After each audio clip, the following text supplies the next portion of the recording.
ततियम्पि बुद्धं शरणं गच्छामि ततियम्पि धम्मं शरणं गच्छामि ततियम्पि संघं शरणं गच्छामि पाणातिपाता वीरमणि सिक्खापदं समाधियामि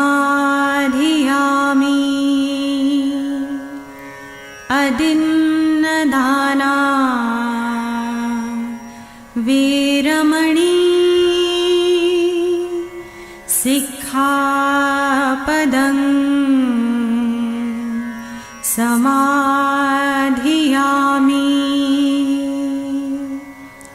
कामेषु मिच्छाचारा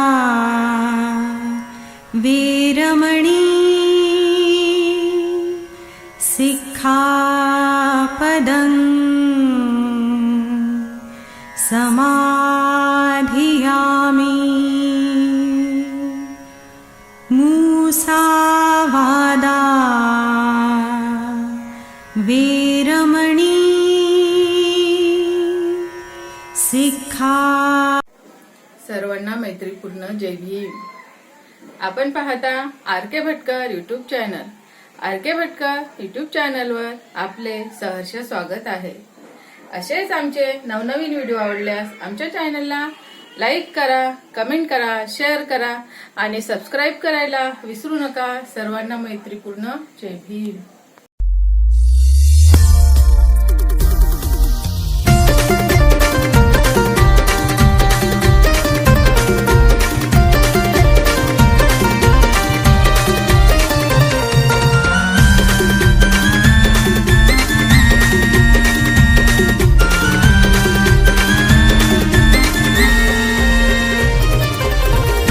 एप्रिल 1827 दिन लय भाग्याचा। 11 एप्रिल 1827 दिन लय भाग्याचा। क्रांती सूर्याचा जन्म झाला ज्योतिबा फुलेंचा।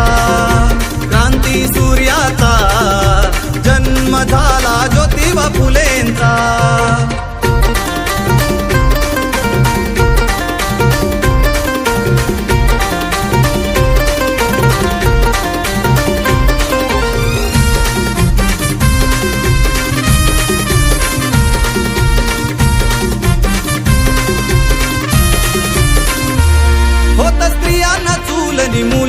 होत स्त्रियांना चूलनी मुलं, त्यांना शिक्षण केलं खुलं।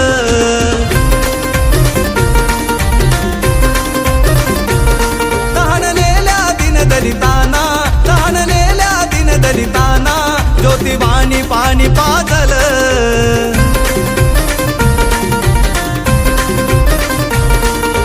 थोर महात्मा जगती ठरला मोठ्या मनाचा।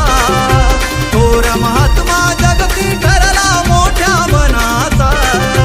क्रांती सूर्याचा जन्म झाला ज्योतिबा फुलेंचा। क्रांती सूर्याचा जन्म झाला ज्योतिबा फुलेंचा।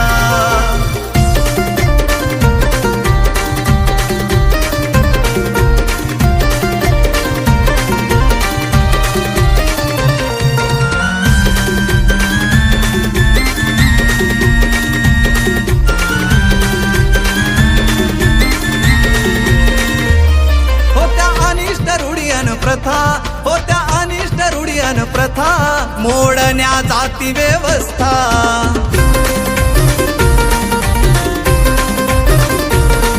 असा तो थोर महात्मा, असा तो थोर महात्मा आला धावूनी मग स्वतः।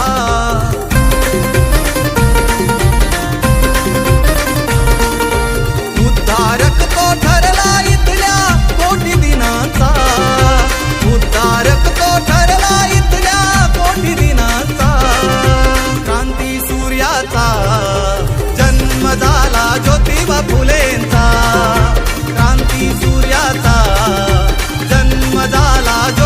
फुलेंचा.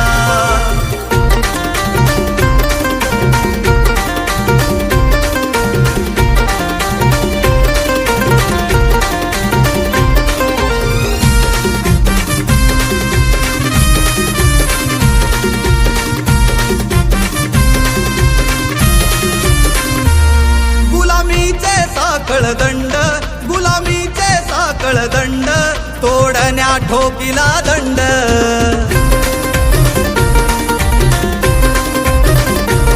केला विषमतेवर त्यांनी, केला विषमतेवर त्यांनी प्रहार तो प्रचंड.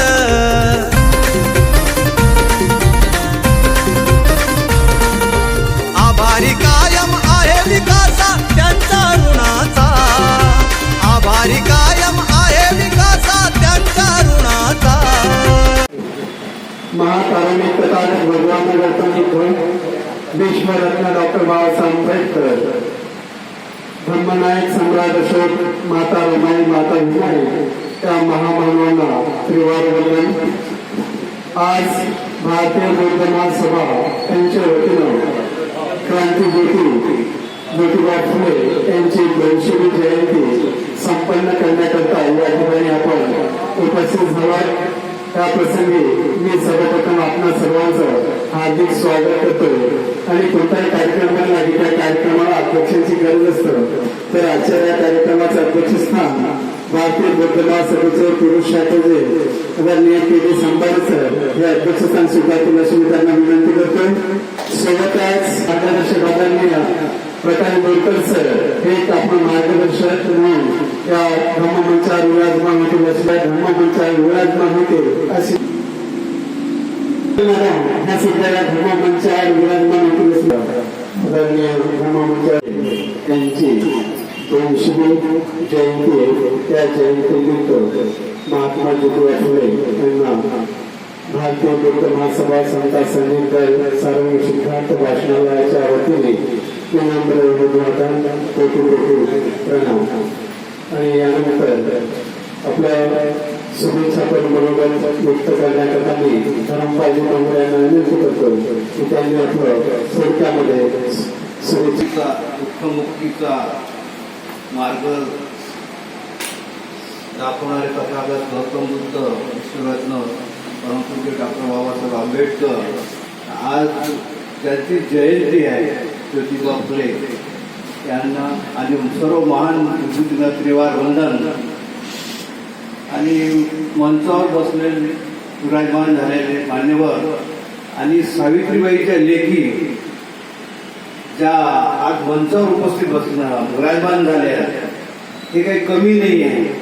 आज जर पाहिलं 3000 वर्षापूर्वीचा जर काळ पाहिला तर त्यांची काय अवस्था होती आणि आज शुभ्र वस्त्रामध्ये विराजमान झाले सावित्रीबाईच्या लेखी यांना पाहून मला एकदम आनंद झाला की काय परिस्थिती स्त्रियांची. आज मस्त थाटामाटा विराजमान झाल्या त्यासाठी हार्दिक अभिनंदन करतो मंचावर आणि सर्वांना सफल जयंती. आज जर पाहिलं आपण फक्त इतिहास पाहतो किंवा इंग्रजांनी 150-200 वर्ष राज्य केलं, मुघलांनी 750 वर्ष राज्य केलं, असा आपण सर्व इतिहास वाचत असतो. पण पूर्ण इतिहास जर वाचला 3000 वर्ष भटांनी आपल्यावर राज्य केलं. 3000 वर्ष याची गुलामी ज्योतिबा फुलेचं पुस्तक गुलामगिरी जर वाचाल तर हृदयाला असे छिद्र पडतात असे शब्द आहेत. माणसाला शेतामध्ये नांगराला जुंपून असं काम करून घेतलेलं आहे. त्या दगडाला अशा पाषाण दगडाला जर कोणी वाचा फोडली असेल तर ते महात्मा ज्योतिबा फुले हे पहिले जनक आहे. नंतर तर त्यानंतर बाबासाहेबांनी शिक्षणाचं महाद्वारच फोडलं. आणि ज्योतिबा फुले बद्दल तर सांगायचं होतं तर त्यांना लहानपणापासून शिक्षणाला किती अडथळा झाला आणि त्यांच्या मागात आमच्या सावित्रीबाई लेखी ती साथ होती म्हणूनच ज्योतिबा घडले. तसंच मीराबाई होत्या म्हणून बाबासाहेब घडले. आणि आपल्या मागे पण आपल्या स्त्री आहेत म्हणून आपणच असे दिसतो आणि चांगले आपले आयुष्य घडत आहे. त्या वेळेवर किंवा आठवड्यात तुमचे साधा सामारे सर आणि महिला शाखेच्या म्हटलं तर बरंच काही आहे. आणि ज्यावेळेस 4थी पर्यंत गोविंदरावांनी शिकवलं, परंतु गोविंदरावाच्या इकडे जमीन होती आणि जमीन असून त्यांच्याकडे बोलताची जमीन होती.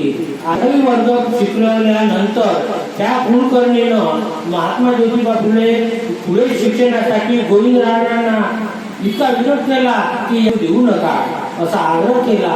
आणि तसेच एका मित्राच्या त्या लग्नात सुद्धा त्यांना शूद्र आहे म्हणून वरातीच्या बाहेर काढलं होतं. अध्यक्षस्थानी व उच्च पदावर ह्या दिसत नाही. आणि आपणही सुद्धा या शिक्षणामुळे पांढरे वस्त्र घालून आपण ठिकठिकाणी आपण काय कांती सूर्य ज्योतिबा ज्योतीने अंधार सारा मावळला, ज्योतीच्या ज्योतीने अंधार सारा मावळला, दीन दुबळ्याचा बाप जगी उदयास आला. आई चिमणा वडील गोविंदराव यांनी लाभला महान पुत्र. स्त्री शिक्षण प्रगतीसाठी ज्योतिरावांनी हाती घेतले सूत्र. कामगार शेतकऱ्यासाठी आवाज तुम्हीच उठविला. गरीबाचे प्रश्न सोडण्याकरता क्रांतिकारक तुम्हीच झाला. रस्ते बांधले धरण बांधून तुम्हीच नियोजन केले. आम्हा लोकांची सेवा करण्या तुम्ही क्षेत्रकार झाले. अरे साहित्याची लेखणीला ज्ञानाची थार होती. साहित्याची लेखनी त्यांच्या जयंतीनिमित्त जमा झालेला 11 एप्रिल 1827 रोजी पुणे इथे झाला. पण इंग्रजाच्या राज्यात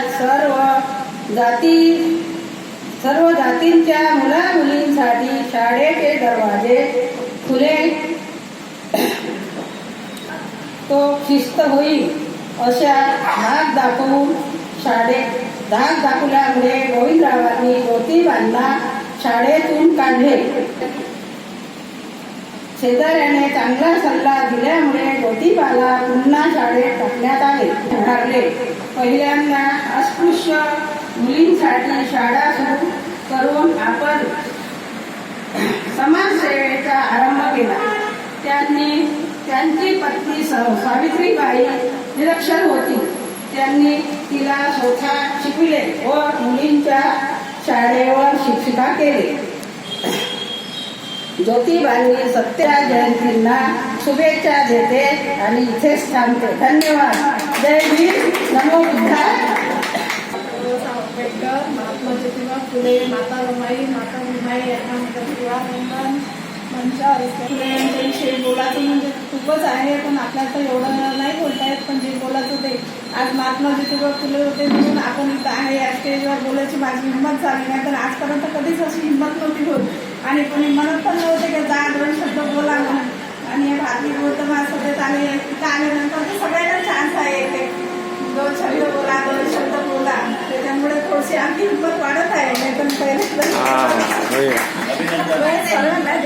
एवढं बोलून तथागत गौतम बुद्ध, भारतरत्न डॉक्टर बाबासाहेब आंबेडकर, महात्मा ज्योतिबा फुले, सावित्री आई, माता रमाई, माता भीमाई यांना मी त्रिवार वंदन करते.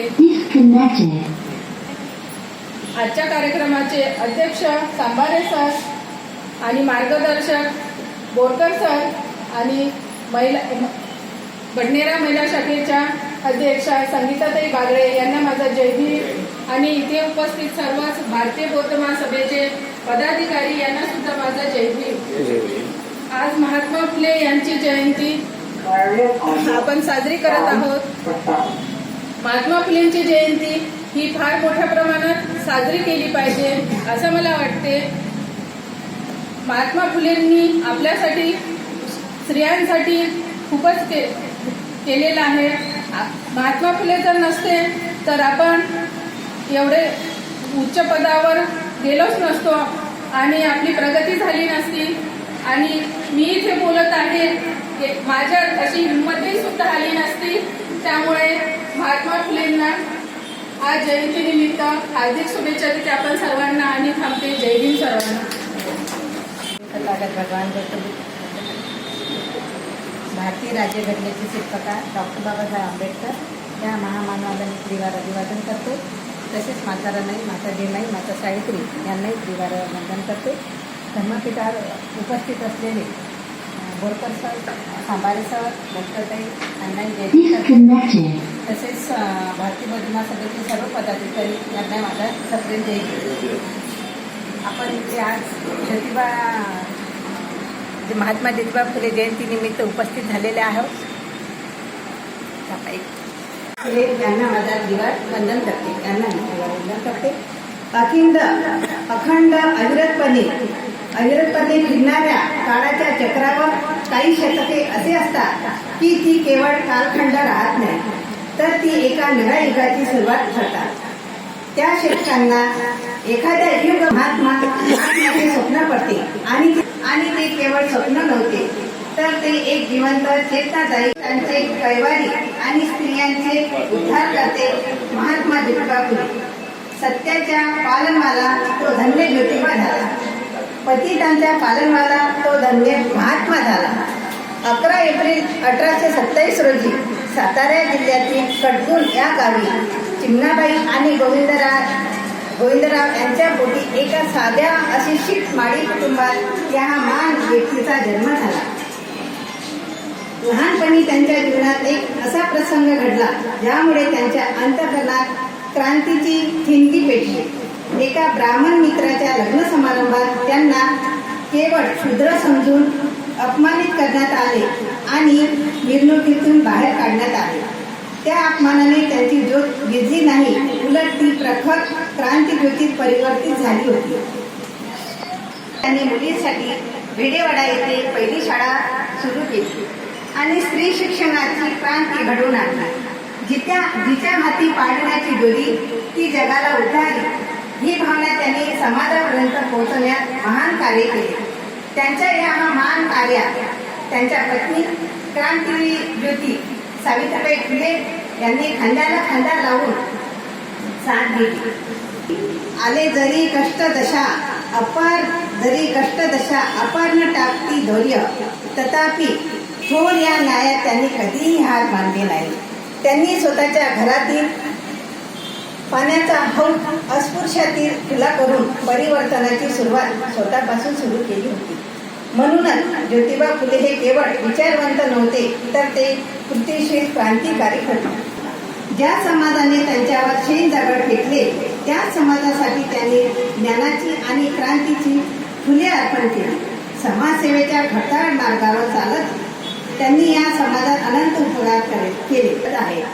म्हणूनच शेवटी एवढेच म्हणायचं वाटतं, थोर महात्मा होऊन गेले चरित्र त्यांचे पहा जरा. थोर महात्मे होऊन गेले चरित्र त्यांचे पहा जरा. आपण त्यांच्या समान व्हावे. आजच सापडे बोध खरा, हाच सापडे बोध खरा. जय हिंद. महात्मा ज्योतिबा फुले या सर्व महापुरुषांना त्रिवार वंदन करतो. महात्मा ज्योतिबा फुले यांच्या जयंतीनिमित्त सर्व पदाधिकाऱ्यांना जयंतीच्या शुभेच्छा देतो. महात्मा ज्योतिबा फुले यांनी पहिली मुलींची शाळा भिडेवाडा पुणे येथे सुरू केली 1848 मध्ये आणि पहिली शाळा सुरू करणारे देशातील ते पहिले महात्मा ज्योतिराव फुलेच होते. आणि विद्येविना मती गेली, मतीविना नीती गेली, नीतीविना गती गेली, गतीविना वित्त गेले, वित्तविना शूद्र खचले आणि एवढे अनर्थ एका अविद्येने केले. म्हणजे विद्येचं महत्त्व त्यांनी या ठिकाणी स्पष्ट केलं. जेव्हा महात्मा ज्योतिबा फुलेला शिक्षण घेण्याचा अधिकार, मनुस्मृतीमध्ये स्त्रियांना शिक्षणाचा अधिकार नव्हता, अधिकार मनुस्मृतीने काढून घेतला होता. म्हणून बाबासाहेबांनी मनुस्मृतीचे दहन महाड येथे केले होते. सुद्धा त्यांनी शाळा सुरू केली. 1848 ते 1852 पर्यंत शाळा सुरू करण्याचे काम त्यांनी झपाट्याने सुरू केले. सर्व जाती धर्माच्या शोषित पीडित मुलांसाठी शाळा सुरू करून एकंदरीत 22 शाळा सुरू केल्या. देशाचे उद्धारकर्ते बोधिसत्व परमपूज्य डॉक्टर बाबासाहेब आंबेडकर यांची आज आपण जयंती साजरी करत आहोत. ते क्रांतिभाव ज्योतिराव फुले यांच्या पावन स्मृतीला अभिवादन करून आज या जयंती कार्यक्रमाच्या पर्वावर धम्मपीठावर उपस्थित असलेले भारतीय बौद्ध महासभा भंडारा समितीचे अध्यक्ष आदरणीय अंबारे सर, भारतीय बौद्ध महासभा महिला शाखेच्या अध्यक्षा आदरणीय संगीताताई बागळे,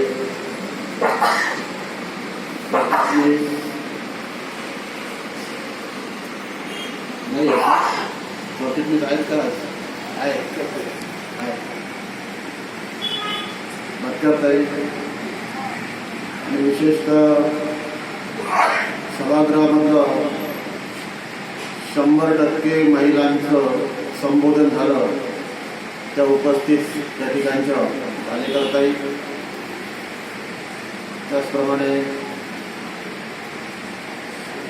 शिलाताई देशभतात आणि विशेषतः या अतिशय महत्त्वपूर्ण कार्यक्रमाला उपस्थित असलेले भारतीय बौद्ध महासभेचे तरुण कार्यकर्ते श्रेयांश गजभिये सभागृहामध्ये प्रामुख्याने त्यांची उपस्थिती असल्यामुळं ही आपलं भविष्य आहे निश्चितपणे. आणि आपण सर्वांना पुन्हा एकदा जय भीम बोलू. ज्योतिबा फुलेंना सर्वच समाजाचा आदर्श असलेले मी असं म्हणतो की ज्योतिबा फुले म्हणजे सर्व शिक्षा अभियानाचे जनक असं जर म्हटलं तर वावगं ठरणार नाही. कारण की शिक्षणाची ज्योत बऱ्या अर्थानं प्रज्वलित करणारे महान समाजसुधारक म्हणून क्रांतिवादी ज्योतिबा फुलेंचं नाव इतिहासात अजरामर झालं आहे. एकंदरीतच त्यांचा जीवनपट त्या ठिकाणी प्रत्येकाने मांडण्याचा प्रयत्न केला. 1827ला आलेलं ज्योतिबा नावाचं वादळ, या वादळाने या देशातील समाजातील सर्व प्रकारची घाण नष्ट करून समतेचं छत्र उभारण्याचं काम क्रांतिकारी केलं. आणि म्हणूनच ते आज वंदनीय ठरले. यापुढे जाऊन असं म्हणता येईल की क्रांतिवादचे कार्य एकंदरीतच समाजाच्या हिता आणि सुखासाठी, आज समाज म्हटलं की त्याच्यामध्ये सर्वच घटक आले, पण त्यांच्या कार्याची दखल मात्र त्यावेळेस प्रामुख्याने इंग्रजांनी घेतली. त्यांच्या एकूणच कार्याची दखल इंग्रजांनी घेतल्यामुळे त्यांचा पहिला सन्मान त्यावेळेस त्यांनीच केला असंही इतिहास सांगतो. मित्रांनो, समाज सुधारणा म्हणजे शिक्षणाच्या बाबतीमध्ये क्रांतिकारी सुधारणा. याकरता त्यांनी जेवढे परिश्रम उपसले त्याला इतिहासात तोड नाही. काय काय प्रयत्न केले, कसा कसा अपमान सहन केला, तरी पण न थांबता त्यांनी आपलं ध्येय पूर्ण करण्यासाठी अखेरच्या श्वासापर्यंत प्रयत्न केले. त्यांचं एकंदरीत शिक्षणाचं कार्य थांबवावं म्हणून किंवा समाजातल्या महिलांच्या उत्थानासाठी त्यांनी ज्या काही योजना त्यांनी कार्यान्वित केल्या त्या थांबल्या पाहिजे. याकरिता त्या काळात त्यांना मारून टाकण्याचाही प्रयत्न झाला. परंतु अशाही अवस्थेमध्ये मारेकऱ्यांना देखील आपले मित्र बनवणारे ज्योतिबा फुले इतिहासामध्ये एक वेगळं स्थान निर्माण करून गेलं. प्रामुख्यानं ज्योतिबाची जयंती आज सुरुवात झाली. बाबासाहेबांची जयंती आता 2 दिवसांनी सुरुवात होते. म्हणजे गुरु शिष्याची ही जयंती उत्सव. ज्योतिबांनाही माहीत नाही, कारण की ज्योतिबा 1827 मध्ये आले आणि हे वादळ शेवटी 1890 मध्ये संपलं. पहा, कधी कधी निसर्ग देखील किती काळजी घेतो या साऱ्या गोष्टीची. ज्योतिबा 1890 ला गेले आणि बाबासाहेब डॉक्टर बाबासाहेब आंबेडकर 1891 ला आले.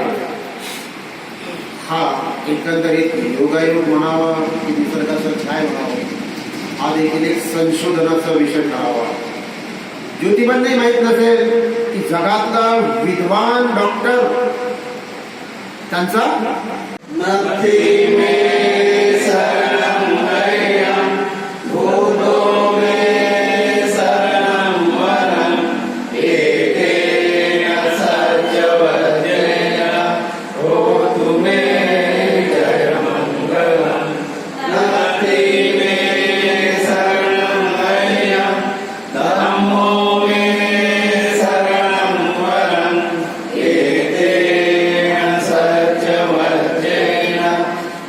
हो